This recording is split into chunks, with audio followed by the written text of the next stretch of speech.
ఏపీలో చూసుకున్నట్లయితే రఘురామకృష్ణంరాజు వైఎస్ఆర్ కాంగ్రెస్ పార్టీ నుంచి ఎప్పుడైతే గెలిచారో, గెలిచిన తర్వాత 6 మంత్స్ తర్వాత నుండి కూడా మొత్తం జగన్‌కి ఆపోజిట్‌గానే ఆయన మాట్లాడుతూ వస్తున్నారు. ఏపీకి కూడా రాకుండా కంప్లీట్‌గా ఢిల్లీకే పరిమితం అయిపోయి అయితే ఆయన ఉన్నారు. సో, ఇప్పుడొచ్చేటప్పటికి టీడీపీలో జాయిన్ అవ్వడం జరిగింది. మొత్తానికొచ్చేటప్పటికి పార్లమెంట్ సీటు ఇవ్వలేకపోవడంతో నుండి ఆయనకి సీట్ ఇచ్చే ఛాన్స్ చాలా గట్టిగా ఉంది అని చెప్పి వినిపిస్తుంది. అందులోనూ ఆయన కూడా ఒక మాటైతే అన్నారు సార్. పార్లమెంట్‌కి వెళ్ళాలనుకున్నాను. కానీ ప్రజలు అసెంబ్లీలో స్పీకర్‌గా నన్ను చూడాలనుకుంటున్నారని చెప్పి ఒక కమెంట్ చేశారు. సో, ఎలా ఉండబోతుందంటారు? నిజంగానే ఆయన నుండి పోటీ చేసి స్పీకర్‌గా అవకాశం ఆయనకొచ్చే ఛాన్స్ ఉంటుందంటారా? ఇప్పుడు యాక్చువల్లీ కనుమూరు రఘురామకృష్ణంరాజు గారు ఆయన వైసీపీ టికెట్ మీద నరసాపురం ఎంపీగా గెలిచారు. సరే, తర్వాత వాళ్ళిద్దరి మధ్య ఇగో క్లాషెస్ అని అంటుంటారు. మొత్తం మీద ఇంకా బయటికి రాని తెర వెనుక సమస్యలు ఏమున్నాయో, విభేదాలు ఏమున్నాయో కానీ ఆయన అయితే డిటాచ్ అయినారు వైసీపీ నుంచి. ఓపెన్ గానే డిటాచ్ అయినారు. జగన్ గారిని విమర్శించడము, వైసీపీ విమర్శించడము, వైసీపీలో ఉన్న కీలక నేతలు విజయసాయి రెడ్డి లాంటి వాళ్ళని విమర్శించడము చేస్తూ ఉన్నారు. ఈ 5 ఏళ్ల నుంచి దాదాపు మనం చూస్తూనే ఉన్నాం. ఢిల్లీలో రోజు రచ్చబండ అని చెప్పి ఒక కార్యక్రమం పెట్టి ఒక గంట పాటు లైవ్ ఉంటుంది. కేవలం single point agenda YCP Jagan. ఇప్పుడు తాజా పరిస్థితులను బట్టి ఇప్పుడు కూడా ఎలక్షన్స్ వచ్చినాయి కాబట్టి, ఏమండి దట్టు ఏపీలో అసెంబ్లీ అండ్ లోక్సభ ఒకేసారి వచ్చినాయి కాబట్టి మళ్ళీ ఆయన ఇప్పుడు వార్తల్లోకి వచ్చారు. ఎందుకంటే ఆయన రఘురామకృష్ణరాజు గారు ఓడిపోయినారా గెలిచారా అంటే మొన్నటిదాకా నిజానికి ఈ డేట్స్ వచ్చిన తర్వాత, ఎలక్షన్ డేట్స్ వచ్చిన తర్వాత ఆయన అసలు ఏ పార్టీ నుంచి పోటీ చేస్తారు? ఆయన అయితే నేను ఏదో ఒక పార్టీ నుంచి పోటీ చేస్తానని చెప్తున్నారు కానీ ఏ పార్టీ కూడా బహిరంగంగా ఇదిగో ఈయన మా పార్టీ నుంచి పోటీ చేస్తారు, లోక్సభకో అసెంబ్లీకో ఏదో ఒక చోట మొత్తం మీద మా పార్టీ నుంచి పోటీ చేస్తారని ఏ పార్టీ చెప్పలేదు. అంటే కూటమిలో 3 పార్టీలు ఉన్నాయి కదా, ఆ 3 పార్టీలు ఎవరు ఓన్ చేసుకోవాలి ఓపెన్ గా. ఆయన మాత్రం నేను ఏదో ఒక పార్టీ నుంచి చేస్తాను. కొన్ని రోజులేమో బీజేపీ అని వచ్చేది, కొన్ని రోజులేమో తెలుగుదేశము, కొన్ని రోజులు జనసేన. అందులో ఒక ఫెచ్చింగ్ ఏంటంటే ఆయనకి ఢిల్లీలో రూలింగ్ పార్టీ కారిడార్స్ చాలా ఫేవర్గా ఉండేవి. ఢిల్లీ దర్బార్లో ఆయన పార్లమెంట్ సెంట్రల్ హాల్లో కూడా క్యాజువల్గా సెంట్రల్ మినిస్టర్స్ కానీ, ఏది అమిత్ షా లాంటి వాళ్ళు, రాజ్నాథ్ సింగ్ లాంటి వాళ్ళు, ప్రధానమంత్రి మోడీ గారు ఎదురుగా వస్తున్నా సరే వెళ్ళి వాళ్ళతో క్యాజువల్గా మాట్లాడగలిగే చనువు, మోడీ గారు కూడా ఆయన భుజం మీద చేసి మాట్లాడే చనువు ఇవన్నీ ఉన్నాయి. ఇవన్నీ కూడా జనానికి తెలుసు. దాంతోపాటు ఏంటంటే ఆయన చాలా ఈజీగా అపాయింట్మెంట్ సంపాదించుకొని అమిత్ షా గారి దగ్గర లేకపోతే ప్రైమ్ మినిస్టర్ దగ్గర వాళ్ళతో వెళ్ళి 5-10 నిమిషాలు కూర్చొని ఆయన ఇవ్వాల్సిన వినతి పత్రం ఇచ్చేస్తుండటం, ఈ యాక్సెసిబిలిటీ బాగా ఉంది ఆయనకి. అదొకటి ఫెచ్చింగ్ పాయింట్. సో దాంతో ఏంటంటే ఆయన నాకు చివరికి బీజేపీ వాళ్ళైనా ఇస్తారు, మోడీ గారు ఉన్నారు, అమిత్ షా ఉన్నారు, నా పరిస్థితి తెలుసు కాబట్టి వాళ్ళైనా ఇస్తారు టికెట్ అనేది ఒక ధీమాగా మాట్లాడుతూ కనిపించేవాళ్ళు. చివరికి ఏమైంది, నరసాపురం తెలుగుదేశము, ఈ బీజేపీ, జనసేన కూటమిలో భాగంగా సీటు వేరే వాళ్ళకి వెళ్ళిపోవడంతో అసలు ఈయన ప్రస్తావన కూడా రాలేదు. అంటే ఈయన పేరు పరిశీలన కూడా రాలేదు. ఆ టైంలో ఏమనుకున్నారు, అసలు రఘురామకృష్ణరాజు గారు వైసీపీకి రిజైన్ చేయాలి, ఫస్ట్ వైసీపీ ప్రాథమిక సభ్యత్వానికి రిజైన్ చేసి ఏదో ఒక పార్టీలో చేరాలి. చేరినప్పుడు ఆ పార్టీకి అప్లై చేసుకోవాలి. ఇప్పుడు జనసేనకైతే మరి అప్లికేషన్ అప్లై చేసుకోవటము, వాళ్ళు స్క్రూటినీ చేయటము, ఎలక్షన్ కమిటీ లాంటివి అక్కడ ఉన్నట్టు మనకు కనిపించదు. కానీ ఇప్పుడు కాంగ్రెస్ ఉంది, జాతీయ పార్టీ, దానికి ఒక సిస్టమ్ ఉంది. రాష్ట్ర స్థాయిలో ఎలక్షన్ కమిటీ, స్క్రూటినీ కమిటీ ఉంటుంది, సెలక్షన్ కమిటీ జాతీయ స్థాయిలో ఉంటుంది. ఇక్కడ వీళ్ళందరూ అప్లికేషన్ తీసుకుంటారు.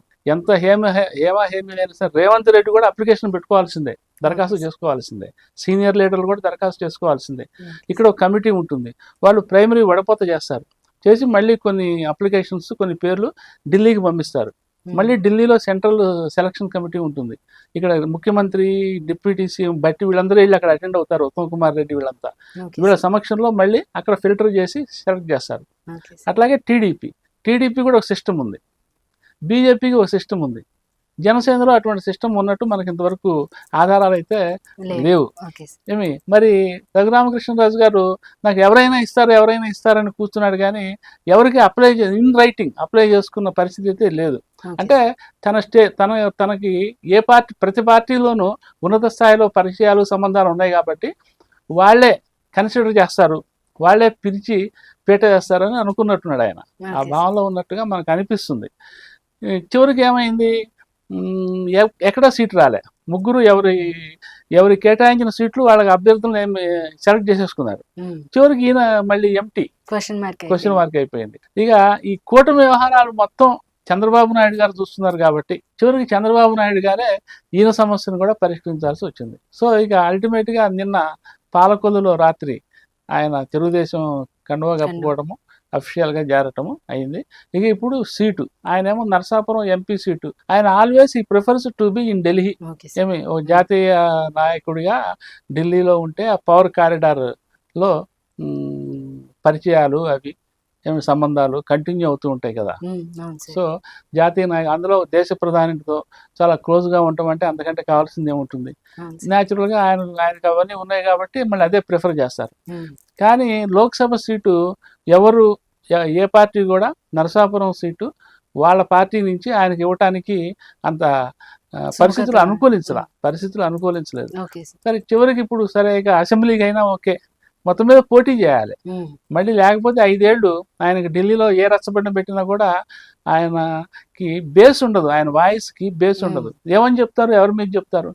కొన్ని రోజులేమో నరసాపురం సీటుకి బీజేపీ వాళ్ళతో జగన్ లాలూచి పడి ఏమైనా ఆయనకి నరసాపురం సీట్ ఇవ్వకుండా బీజేపీ వాళ్ళని ఢిల్లీ లెవెల్లో జగన్ గారు మేనేజ్ చేశారని కొన్ని ఆరోపణలు వచ్చినాయి.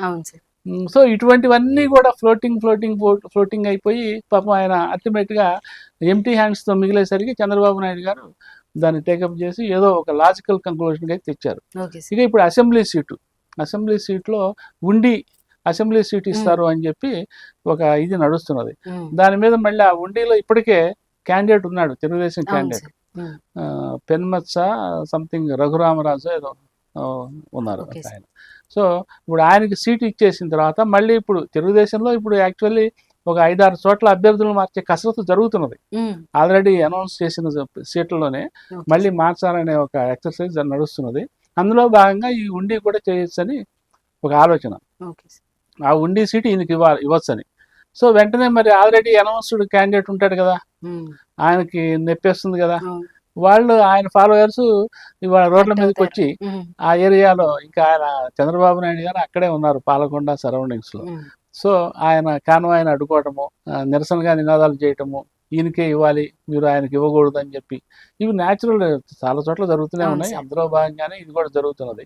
అయితే ఇంకా టీడీపీ నుంచి ఇంకొక 4-5 మారే అవకాశాలు ఉన్నాయి కాబట్టి వాటికి కూడా మళ్ళీ ఇదే సేమ్ జరుగుతుంది. ఆల్రెడీ అనౌన్స్డ్ క్యాండిడేట్స్ వాళ్ళ ఫాలోవర్స్ నిరసన తెలుపుతూ ఉంటారు కదా. సో అల్టిమేట్గా ఏంటంటే సరే నిరసన తెలిపినా సరే మళ్ళీ ఆ క్యాండిడేట్ని పిలిచి ఏదో బుజ్జగించి లాలించి ఆయనకి ఏదో హామీలు ఇచ్చి, అంటే నిస్సందేహంగా ఆ ఉన్న క్యాండిడేట్ కంటే ఈ క్యాండిడేట్ బలవంతుడు ఏమి గెలుస్తాడు అని నమ్మకం ఉంటేనే మార్పులు చేర్పులు జరుగుతుంటాయి. అయితే రఘురామకృష్ణరాజు గారి విషయంలో ఏంటంటే ఇది వైసీపీతో ఒక రకంగా పంతానికి పోతున్నట్టు. వైసీపీ ఈయనకి అడుగడుగునా బ్రేకులు వేస్తూ వస్తుంటే టికెట్ రాకుండా ఒక కూటమి, అపోజిషన్ కూటమి, జగన్ మీద రాజకీయ యుద్ధం చేస్తున్న, ఎన్నికల యుద్ధం చేస్తున్న కూటమి అదే రఘురామకృష్ణరాజుకి చోటు ఇవ్వకపోతే ఒక రకంగా ప్రెస్టేజ్ ఇష్యూ అవుతుంది. సో మరి ఆ రకంగా ఈయన్ని ఇక్కడ ఉండికి తెస్తున్నారా, లేకపోతే నిజంగానే ఉన్న ఆయన కంటే ఈయన సమర్థుడైన నాయకుడు గెలుస్తాడనే భరోసాతో ఇస్తున్నారా అనేది అది ఇక ముందుగానే మనకు తెలియదు. మొత్తం మీద రఘురామకృష్ణరాజు గారు పరువు నిలుపుకున్నాడా లేదా అంటే లోక్సభ సీటు రానప్పుడు రాలేదు కదా, సో ఒక రకంగా దెబ్బతిన్నట్టే. సో మొత్తం మీద ఏదో ఒకటి ఎలక్షన్ ఫ్రేలో ఉన్నాడు, ఎన్నికల బరిలో ఉన్నాడు, ఇక్కడ లోక్సభ అసెంబ్లీ ఉన్నాడు కాబట్టి ఒక రకంగా అమ్మయ్య పరువు నిలుపుకున్నట్టే. ఇది ప్రస్తుతం ఆయన పరిస్థితి.